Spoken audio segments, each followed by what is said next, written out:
Commander Zekthara stood on the bridge of his warship and looked at the star maps with satisfaction. His dark eyes studied the glowing dots that showed 17 different worlds his forces had taken in the past 5 years. Each world had fallen quickly once they understood the power of the Valorian Empire. Some fought for days, others for weeks, but all of them gave up when they saw there was no hope left. The commander's thick skin showed the ritual scars that marked his victories.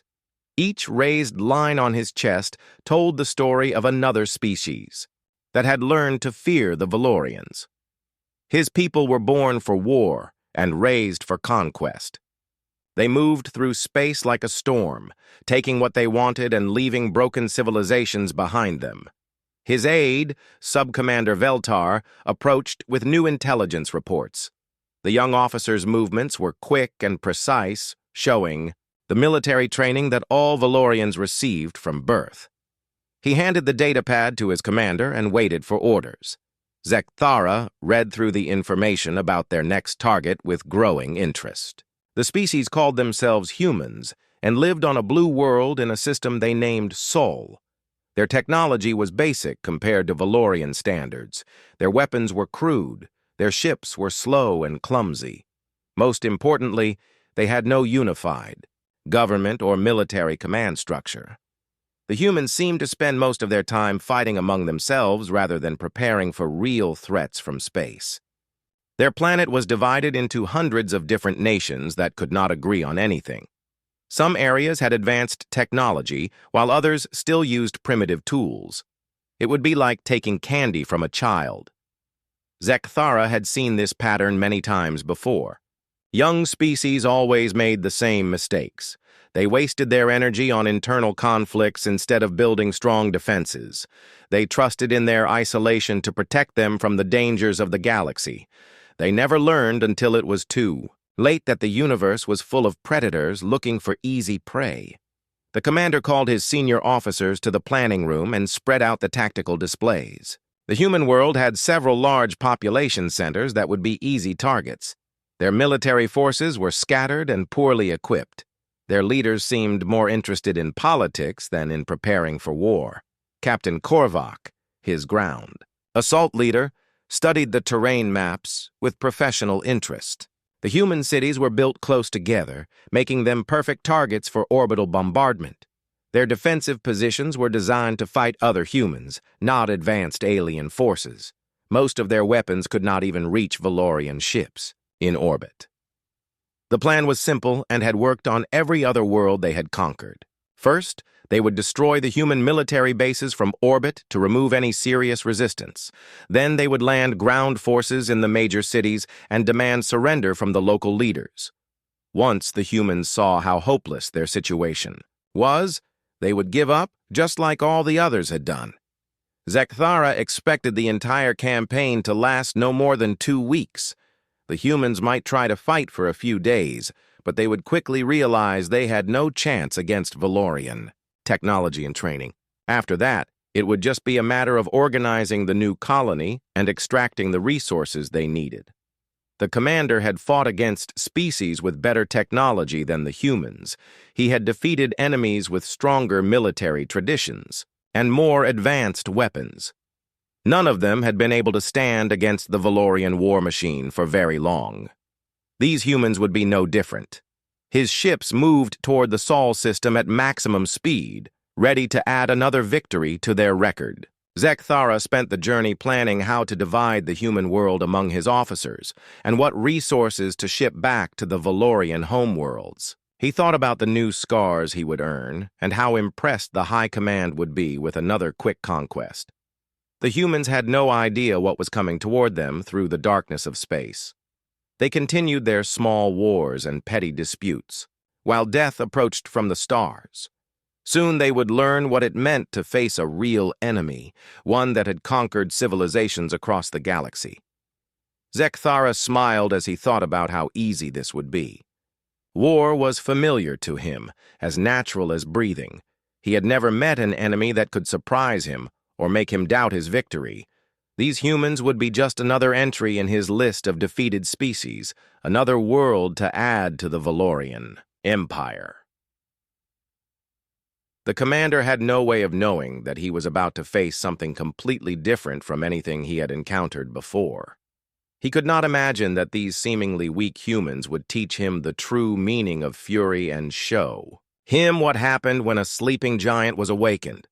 Captain Jake Morrison was drinking his morning coffee when the first alien ships appeared on the radar screens. The veteran pilot had seen 30 years of service and thought he had experienced everything the military could offer. He was wrong. The massive dark shapes that descended through Earth's atmosphere were unlike anything in human experience. The warning transmission came through on all frequencies at once. The voice was cold and mechanical, speaking English with perfect pronunciation, but no emotion. Surrender now or face complete destruction. Resistance would be met with total annihilation. The humans had 1 hour to respond. Jake set down his coffee cup and walked to the communications center where Lieutenant Amy Carter was coordinating with military bases around the world. Her young face was pale but determined as she relayed orders and tried to make sense of the chaos that was spreading across every continent. Colonel Sam Patterson burst into the command center with tactical reports from the first contact zones. The alien ships had appeared over major cities worldwide. London, Tokyo, New York, Moscow, and dozens of other population centers now had massive warships hovering in their skies like dark clouds of death. The first Valorian landing parties touched down in Central Park in New York City. Sub-Commander Veltar led his troops with confidence, expecting to see panic and chaos among the human population. Instead, he found something that confused him. The humans were not running in terror or begging for mercy. They were organizing. Police officers and firefighters worked together to evacuate civilians in orderly groups. Military personnel who happened to be in the city joined with local security forces to set up defensive positions. Even ordinary citizens were helping, carrying supplies and following directions without panic or hysteria. Veltar had seen fear before. He knew what a broken population looked like when faced with superior force. These humans showed something different. They looked afraid, yes, but they also looked angry. They moved with purpose rather than desperation, as if they had already decided that dying on their feet was better than living on their knees. The first skirmish happened when Valorian troops tried to secure the Brooklyn Bridge. Sergeant Lisa Brooks had been on leave visiting her sister when the invasion began. She gathered a group of off-duty police officers and National Guard members who were in the area. They had hunting rifles, service pistols, and homemade explosives, created from materials found in nearby construction sites. The Valorians expected the humans to run when they saw the advanced alien weapons and armor. Instead, Brooks led her improvised unit in a flanking attack that caught the aliens by surprise. They used the bridge's structure as cover and coordinated their fire to target weak points in the alien equipment. When the Valorians brought up heavy weapons to destroy the human position, they found that Brooks and her people had already moved to new locations. The humans seemed to know the city better than any map could show. They used sewers, subway tunnels, and building interiors to appear and disappear like ghosts. Danny Walsh was a construction worker who had been repairing subway tracks when the invasion started. He found himself face to face with 3 Valorian soldiers in the tunnel system beneath Manhattan. Danny had no military training and no weapon except a crowbar and his knowledge of the underground system. The Valorians shot him twice in the chest and once in the leg, wounds that should have killed him instantly. Instead, Danny used his last strength to trigger an explosion that brought down a section of tunnel, crushing the alien soldiers and blocking that route for any future Valorian forces. Dr. Kate Summers was working at Mount Sinai Hospital when Valorian troops stormed the building looking for medical supplies. The emergency room physician had spent years saving lives, but now she found herself in a position where taking lives might be the only way to protect her patients. Using her knowledge of chemistry and anatomy, Kate created improvised weapons. From medical supplies and cleaning chemicals, she booby-trapped medicine cabinets and turned IV stands into spears. When the Valorians found her, she was protecting a ward full of children with nothing but a scalpel and absolute determination. The aliens had never faced anything like this before. In every other conquest, the local population had either fled in terror or tried to negotiate for better treatment. These humans did neither. They fought with everything they had, using tools and weapons that were centuries behind Valorian technology, but wielded with a creativity and desperation that made them surprisingly effective. Major Rick Taylor commanded a small unit of Marines who had been visiting the Intrepid Museum when the attack began. They found themselves surrounded by overwhelming Valorian forces with no hope of escape or reinforcement. Instead of surrendering, Taylor made a decision that would become legendary among human resistance fighters. He ordered his men to gather as much intelligence as possible about Valorian equipment, tactics, and weaknesses. Then, instead of waiting to be captured or killed, they launched a suicidal assault directly into the center of the alien formation. They transmitted everything they had learned in their final moments, giving other human forces crucial information about their enemies. Sub-Commander Veltar reported back to Commander Zekathara with growing confusion and concern. The humans were not behaving like any species the Valorians had conquered before. They showed no interest in preserving their own lives if they could inflict damage on their enemies. They fought with an intensity that seemed to grow stronger as their situation became more hopeless. The Valorian commander listened to these reports with increasing unease. War was supposed to be predictable, following patterns that had worked for thousands of years. These humans were breaking all the rules and creating new ones that made no sense to military logic. 3 weeks after the first Valorian ships appeared in Earth's skies, Commander Zekathara stood in his command center staring at casualty reports that made no sense. His forces should have controlled every major city by now. Instead, they were trapped in an endless series of small battles that drained resources and morale without producing any meaningful victories. The humans had done something that no other species in Valorian experience had ever accomplished. They had turned their entire planet into a fortress. Every building became a potential weapons depot. Every street corner could hide an ambush. Every civilian was a possible combatant, waiting for the right moment to strike. Lieutenant Colonel Steve Martinez had been trapped in the subway tunnels beneath New York when the invasion began. Instead of trying to escape, he organized the scattered military personnel, police officers, and civilians who had taken shelter underground into an effective fighting force. They used the tunnel system like an underground highway, moving supplies and personnel across the city without ever exposing themselves to Valorian air power. Martinez understood that conventional military tactics would not work against an enemy with superior technology and air superiority. He threw out everything he had learned in military school and started thinking like a guerrilla fighter. His forces struck at Valorian supply convoys, communication centers, and isolated patrols before melting back into the maze of tunnels and abandoned buildings. The Valorians found themselves fighting an enemy they could never see clearly: human. Fighters would appear long enough to inflict damage and then vanish into the urban landscape like smoke. Every time alien forces tried to pursue them, they found empty buildings or arrived at locations where new traps waited to kill the unwary. Dr. Helen Foster had been a genetic researcher at Cambridge University before the invasion changed her life forever. She watched Valorian forces destroy her laboratory and kill her research team during the first week of fighting. The experience transformed her from a peaceful scientist into something far more dangerous.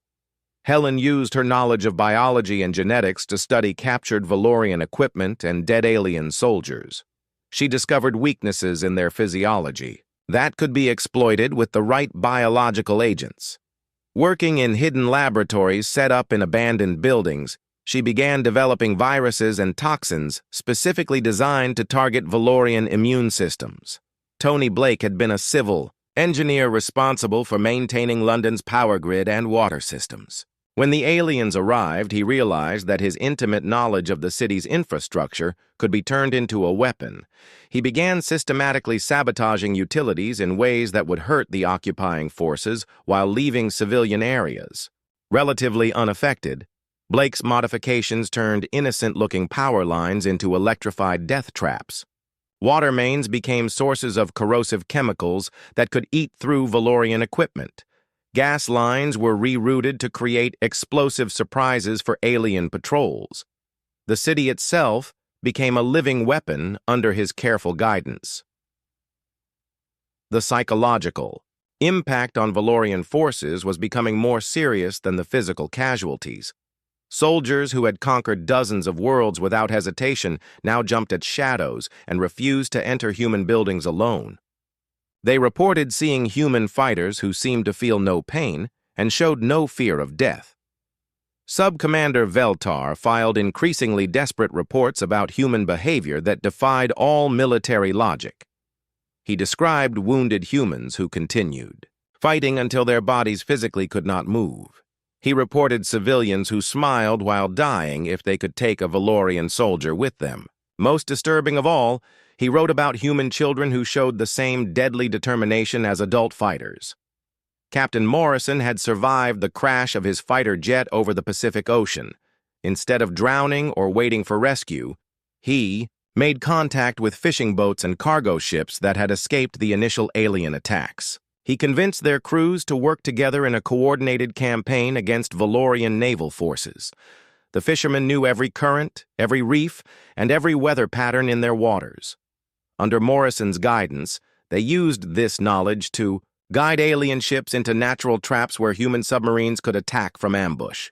Valorian vessels that should have been safe in the middle of the ocean found themselves running aground on hidden rocks or caught in storms that seemed to appear from nowhere.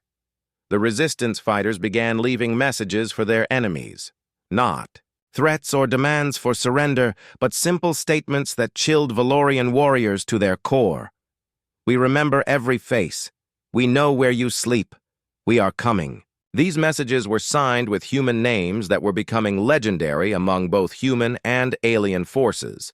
Brooks, Martinez, Foster, Blake, Morrison, and dozens of others had become symbols of human resistance. Valorian intelligence tried to track them down and eliminate them, but the humans had learned to move like shadows and strike like lightning. Killing one leader only resulted in 3 more taking their place. Zekthera began receiving reports that some of his troops were developing what human psychiatrists would have called post-traumatic stress disorder. Valorian soldiers who had never shown fear in dozens of previous campaigns were breaking down under the constant pressure of fighting an enemy that seemed to be everywhere and nowhere at the same time. The commander realized with growing horror that his forces were not conquering Earth. They were being consumed by it. Every day brought new casualties and new examples of human tactics that pushed the boundaries of what rational military thinking considered possible. The humans were not fighting a war in any sense that the Valorians understood. They were fighting for survival with the desperation of a cornered animal that had nothing left to lose. The most disturbing reports came from Valorian medical personnel, who had examined human prisoners and casualties. The aliens discovered that human brain chemistry actually changed during combat, flooding their systems with hormones that reduced their ability to feel pain while increasing their aggression and determination. The humans were literally becoming different creatures when pushed to their limits. By the 2nd month of the invasion, Commander Zekthara found himself facing a situation that no Valorian military manual had ever described. His forces were not losing in any traditional sense, but they were not winning either. They held territory during the day but lost it again each night. They controlled buildings but not the spaces between them. They had superior firepower but could never find targets that stayed still long enough to destroy. The humans had learned to turn every Valorian advantage against them. Their advanced technology became a liability when human hackers like Alex, Chen, and Maria Rodriguez penetrated their computer systems.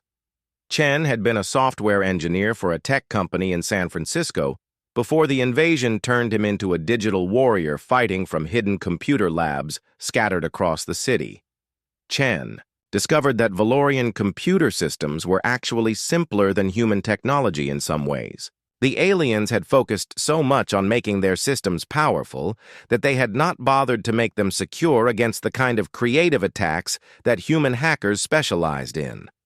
Working with Rodriguez, a former NSA analyst, they began feeding false information into Valorian tactical networks and turning alien weapons against their own forces.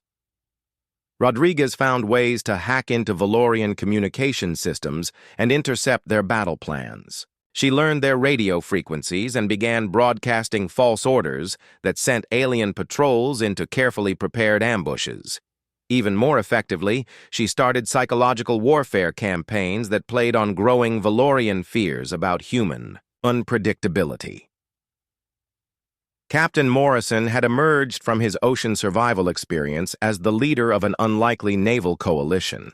Commercial fishing boats, cargo ships, and pleasure craft had joined with the surviving military vessels to create a fleet that fought like pirates rather than a conventional navy. They knew the coastal waters better than any Valorian scanner could map, and they used this knowledge to make the oceans themselves into weapons. Morrison's forces would appear from hidden coves and river mouths to attack Valorian supply ships before disappearing back into the maze of islands and inlets that dotted the coastline. They used floating mines made from fishing nets and improvised explosives. They guided alien ships into areas where human submarines waited in ambush among underwater rock formations that Valorian sensors could not distinguish from their surroundings. The psychological warfare was becoming more devastating than the physical attacks. Humans had begun studying their enemies with the same intensity that scientists used to examine laboratory specimens. They learned Valorian sleep patterns, psychological weaknesses, and cultural fears. They used this knowledge to create campaigns of terror that were more effective than any weapon. Lieutenant Amy Carter, now promoted to major, had become an expert in Valorian psychology through careful observation of prisoners and battlefield behavior. She discovered that the aliens had never faced an enemy that actively tried to drive them insane rather than simply kill them. Human resistance fighters began using tactics specifically designed to break Valorian minds rather than just their bodies. The humans would leave Valorian bodies arranged in patterns that had psychological significance in alien culture. They would play recordings of alien death sounds at night near Valorian camps. They would leave mirrors and reflective surfaces where Valorian soldiers would see distorted images of themselves, playing on alien superstitions about soul capture. Dr. Ashley Thompson had been a pediatric surgeon at Children's Hospital of Philadelphia.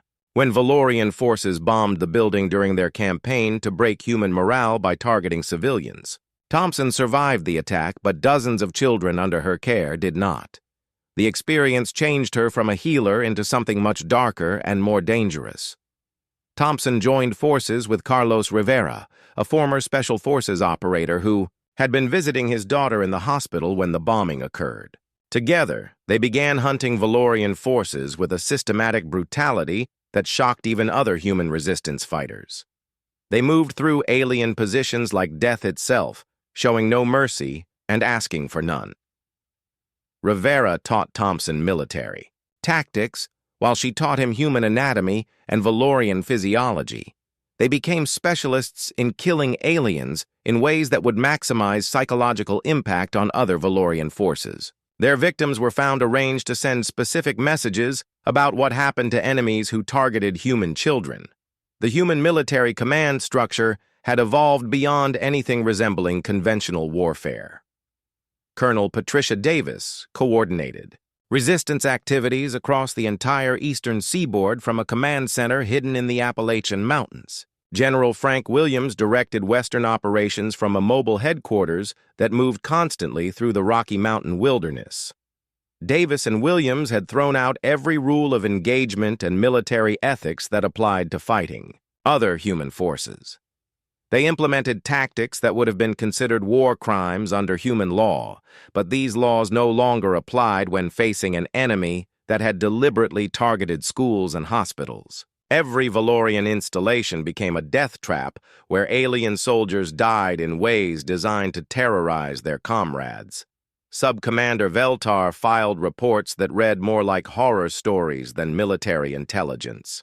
He described finding entire Valorian patrols arranged in ritualistic patterns with their weapons and equipment intact, but their bodies marked with human symbols. He reported alien soldiers who had been driven insane by constant psychological pressure and were found talking to themselves in empty rooms.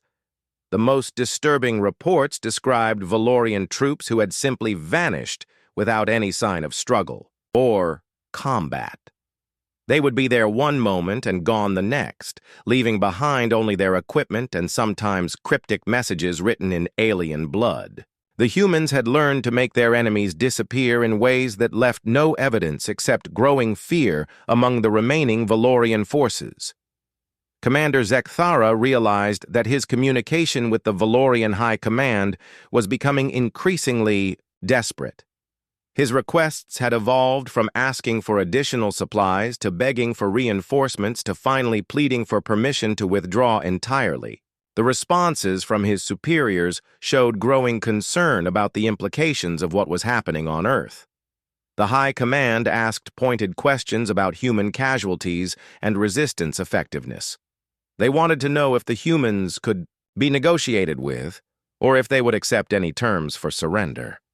Zekthara's answers painted a picture of an enemy that had moved beyond rational military objectives into something resembling a force of nature that could not be reasoned with, or defeated through conventional means. The turning point came when desperate Valorian commanders decided that conventional military tactics had failed completely against human resistance. They chose to target civilian infrastructure on a massive scale, believing that attacking hospitals, schools, and refugee centers would finally break human morale and force them to surrender. They could not have made a more catastrophic mistake. Dr. Ashley Thompson emerged from the ruins of what had been St. Mary's Elementary School, covered in dust and the blood of children she had tried unsuccessfully to save. Her medical training had taught her to preserve life at all costs, but the sight of tiny bodies scattered among the rubble awakened something in her that had nothing to do with healing and everything to do with vengeance. Thompson found Carlos Rivera pulling survivors from the wreckage of a nearby apartment building that had housed refugee families. The former Special Forces operator's face showed the same transformation that was happening to humans across the planet. The last restraints of civilization and military honor had been stripped away, leaving behind something primal and terrifying. They were not alone in their transformation. Across Earth, the Valorian attacks on civilian targets had triggered a response that went beyond military resistance into the realm of pure fury. Humans who had been fighting with discipline and tactics abandoned all pretense of civilized warfare and became something that their enemies could neither understand nor defeat. Major Amy Carter coordinated this new phase of human resistance from a command center hidden deep in the ruins of Chicago. The communications equipment around her crackled with reports from resistance cells that no longer called themselves soldiers or freedom fighters.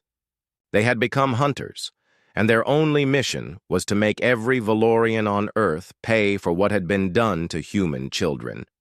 The hunting parties moved through alien-controlled territory like wolves, using tactics that would have horrified human military commanders just months earlier. They took no prisoners and left no survivors. More importantly, they made sure that every Valorian death sent a message to other alien forces about what happened to enemies who targeted the defenseless. Lisa Brooks led one of these hunting parties through the subway tunnels beneath what had once been downtown Detroit. Her team had evolved from the improvised police and National Guard unit she had commanded during the first days of the invasion into something that resembled a pack of predators more than a military unit. Brooks had learned to think like her prey, studying Valorian movement patterns and psychological weaknesses with the intensity of a scientist and the patience of a hunter. Her people knew every hiding place, every route, and every weakness in the alien occupation forces. They struck without warning and vanished without trace, leaving behind scenes that haunted Valorian nightmares. Steve Martinez had expanded his underground network beneath New York into a vast hunting ground where Valorian forces entered but never emerged.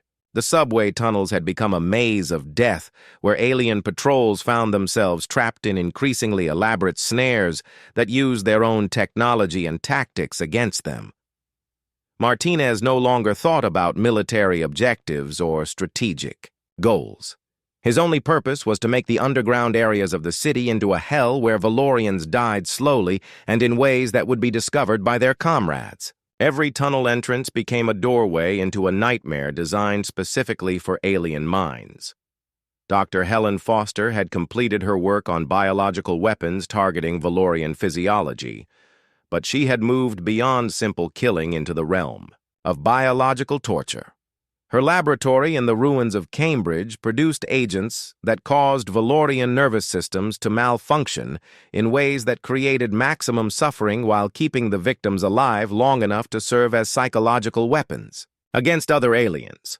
Foster had lost her humanity in the pursuit of perfect revenge. She tested her creations on captured Valorians with the same detached scientific interest she had once applied to genetic research. The results were released into alien-controlled areas where they spread through Valorian ranks like plagues designed by a malevolent god. Tony Blake had turned London into a machine designed for killing aliens. Every streetlight could deliver lethal electrical charges. Every manhole cover could trigger explosive devices.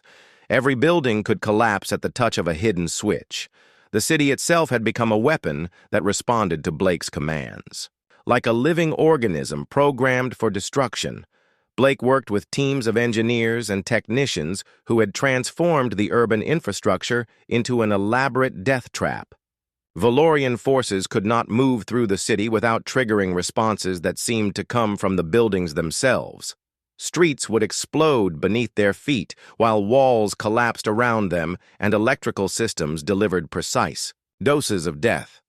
Captain Morrison commanded a fleet that had evolved from desperate survivors into something resembling pirates from humanity's darkest maritime traditions. His ships hunted Valorian vessels with a cruelty that went beyond military necessity into the realm of sadistic pleasure in causing suffering. Morrison's crews had learned to disable alien ships without destroying them immediately, trapping their occupants in floating prisons where they slowly died of thirst, starvation, or psychological breakdown. The humans would broadcast these death agonies on Valorian communication frequencies so that other alien forces could hear exactly what awaited them in Earth's oceans. Colonel Patricia Davis and General Frank Williams had created a command structure that resembled a criminal organization more than a military hierarchy. They directed operations that were designed not to win battles, but to create maximum psychological trauma among surviving Valorian forces. Davis specialized in coordinating attacks that left Valorian commanders alive while killing all their subordinates, forcing them to report back to their superiors about atrocities that defied rational explanation. Williams focused on operations that made Valorian equipment and technology unreliable, turning their own tools into sources of constant fear and uncertainty. Sub-Commander Veltar's final reports to Commander Zekthara read like the confessions of someone descending into madness. He described discovering Valorian outposts, where his soldiers had been found arranged in patterns that seemed to have ritualistic significance in human culture. He reported alien troops who had been driven insane by constant psychological warfare, and were found muttering about human faces that appeared in their dreams. The most disturbing reports described Valorian forces who had simply stopped fighting and were found sitting motionless in their positions, staring at nothing and refusing to respond to orders or communication attempts. The humans had learned to break alien minds so completely that their victims became living statues that served as monuments to human fury. Commander Zekthara realized that he was no longer fighting a war in any sense that Valorian military science could understand. He was trapped in a nightmare where every day brought new evidence that his forces were being systematically destroyed by an enemy that had transcended the boundaries of rational warfare and entered a realm of pure malevolence. that his species had never encountered before. The withdrawal began 6 months after the first Valorian ships had appeared in Earth's skies, but it was not a military retreat in any traditional sense. It was an evacuation driven by terror of an enemy that had proven impossible to defeat, negotiate with, or understand. Commander Zekthara's final orders to his forces were simple: leave everything behind and run. Valorian ships lifted off from Earth's surface carrying only their crews, abandoning equipment, supplies, and wounded. Soldiers in their desperate haste to escape. The aliens who had once moved through space like conquerors now fled like refugees from a nightmare that had consumed their entire invasion force. Captain Jake Morrison stood among the ruins of what had once been Seattle's downtown district and watched the last alien ships disappear into the upper atmosphere. Around him, other survivors worked to clear rubble and begin the long process of rebuilding their shattered world. But something had changed in all of them that could never be repaired or forgotten. Morrison's weathered face bore new scars from months of fighting, but the deeper wounds were invisible. He had learned things about himself and his species that he wished he could forget. The capacity for fury that humans had discovered during the invasion was not something that could be simply turned off when the emergency ended. Major Amy Carter, her promotion earned through months of coordinating resistance activities, helped organize the recovery efforts in Chicago. She watched human children playing games in the rubble and wondered what kind of adults they would become after witnessing what their parents and older siblings had been capable of when pushed beyond all limits. The children seemed remarkably resilient, adapting to their changed world with the flexibility that had always characterized young humans. But Carter noticed that their games often involved hunting and trapping imaginary enemies with a sophistication that would have impressed military tacticians. The war had taught even the youngest humans lessons about survival and violence that no peaceful society wanted its children to learn. Dr. Ashley Thompson returned to medical practice in a makeshift hospital set up in the ruins of Philadelphia, but her colleagues noticed changes in her approach to treating patients. She saved lives with the same skill she had always possessed, but there was something different in her eyes, a hardness that had not been there before the invasion. Thompson never spoke about what she had done during the months when she hunted Valorian forces with Carlos Rivera. Her medical records from that period had been classified by military authorities, but rumors circulated among the medical community about techniques she had developed that went far beyond anything taught in medical schools.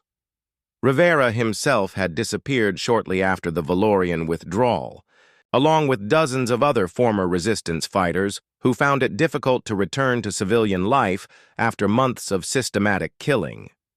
Some joined military units that were being formed to prepare for possible future alien invasions.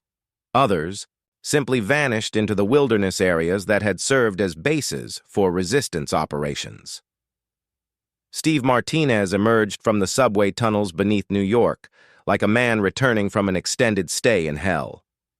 The underground areas of the city bore evidence of what had happened there during the invasion, but civilian authorities quickly sealed off large sections and classified the details of what investigators found in the depths.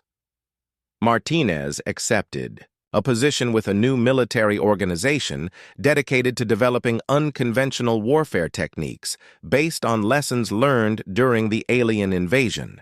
His official title was Director of Underground Operations, but his real job was teaching other humans how to turn urban environments into hunting grounds where any future invaders would face the same fate as the Valorians.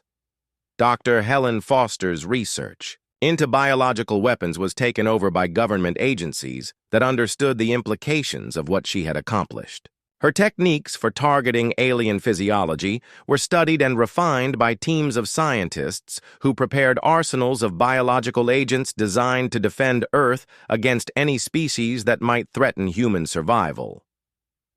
Foster herself retired from active research and moved to a remote cabin in the mountains where she tried to forget what she had learned about the darker applications of genetic science. But government officials visited her regularly, seeking advice about new defensive preparations and biological warfare strategies. Tony Blake became the head of a new department within the Army Corps of Engineers dedicated to transforming civilian infrastructure into defensive systems. His work in London had proven that modern cities could be turned into weapons capable of destroying entire armies without firing a single conventional shot. Blake's new organization worked with urban planners and architects to design future cities that would appear completely normal to outside observers, but could be activated as massive defensive systems if Earth ever faced another invasion. Every new building and infrastructure project now included hidden capabilities that could turn peaceful urban areas into death traps for unwanted visitors. Commander Zekthara's final report to the Valorian High Command became required reading at military academies throughout the alien empire. His detailed analysis of human resistance tactics and psychological warfare techniques was studied by xenobiologists and military strategists who tried to understand how a seemingly primitive species had defeated one of the galaxy's most successful invasion forces. The report's conclusion was simple and terrifying. Humans were not a species that could be conquered through conventional military means. They possessed an ability to adapt and escalate their responses to threats that made them uniquely dangerous as enemies. Any future contact with humanity should be avoided entirely unless the Valorian Empire was prepared to commit resources sufficient for complete planetary sterilization. The Valorian High Command circulated Zekthara's findings to other spacefaring civilizations throughout the galaxy. Earth was officially designated as a quarantine zone where no intelligent species should attempt to establish contact. The humans were to be left completely alone until they either destroyed themselves or developed technology sufficient to pose a threat to other worlds. Other alien civilizations read the Valorian reports with growing unease and reached similar conclusions about the wisdom of avoiding contact with humanity. Earth became known throughout the galaxy as the world where an entire invasion force had been defeated not through superior technology or military strategy, but through sheer determination to survive at any cost. The war had lasted less than a year, but its effects would influence both human and alien civilizations for generations to come. Humanity had learned that they possessed capabilities for warfare that went beyond anything their peaceful societies had ever imagined. They had also learned that the universe contained threats that could push them into becoming something far more dangerous than any alien species was prepared to face. In the depths of space, monitoring stations recorded human radio and television broadcasts with growing concern. The humans were not simply rebuilding their destroyed cities. They were preparing for future conflicts with an intensity that suggested they had learned to view the universe as a fundamentally hostile environment, where only the strongest and most ruthless species could survive.